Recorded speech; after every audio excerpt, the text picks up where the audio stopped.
जारे भारत को एक के बाद दूसरी शर्मिंदगी का सामना है। राफेल तैयारों को गिराए जाने की शर्मिंदगी मिटाने के लिए पाकिस्तान में इजरायली ड्रोन से डर अंदाजी की कोशिश की गई। पाक फौज ने 29 हैरोप ड्रोन्स मार गिराए, 3 शहरी शहीद, 4 फौजी एहलकार जख्मी हुए।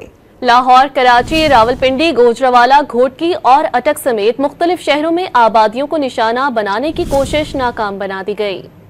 पाकिस्तान के हाथों राफेल तैयारे गिराए जाने के बाद भारतीय हुकूमत खिफ़त का शिकार हो गई। शर्मिंदगी मिटाने के लिए पाकिस्तान में इसराइली साख्ता ड्रोन्स के नाकाम हमले कर दिए। अफवाज पाकिस्तान ने तमाम 29 हेरोप ड्रोन्स मार गिराए। लाहौर, कराची, रावलपिंडी, गुजरावाला, घोटकी और अटक समेत मुख्तलिफ शहरों में आबादियों को निशाना बनाने की कोशिश अफवाज पाकिस्तान ने नाकाम बना दी। रावलपिंडी, घोटकी और अटक में 3 शहरी शहीद, 4 जवान जख्मी हो गए। DGI-SPR लेफ्टिनेंट जनरल अहमद शरीफ ने वाज़ेह कर दिया कि पाकिस्तानी कौम इन ड्रोन से डरने वाली नहीं।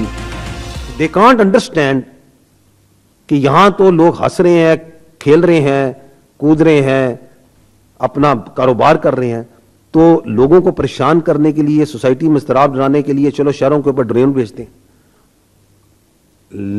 Let us tell them, ये पाकिस्तानी कौम डरने वाली नहीं है, ये परेशान होने वाली नहीं है। ये फौज आपकी खड़ी है, इस फौज के इर्द गिर्द, इसके आगे पीछे दाएं बाएं, इससे बढ़कर इस मुल्क की आवाम। 6 और 7 मई की दरमियानी शब भारत ने पाकिस्तान के मुख्तलिफ हिस्सों में शहरी आबादी को निशाना बनाते हुए 31 पाकिस्तानियों को शहीद और 57 को जख्मी किया। पाकिस्तान की मुसल्लह अफवाज ने भारतीय जारियत का मुंह तोड़ जवाब देते हुए 3 राफेल तैयारों समेत भारत के 5 तैयारों को तबाह किया।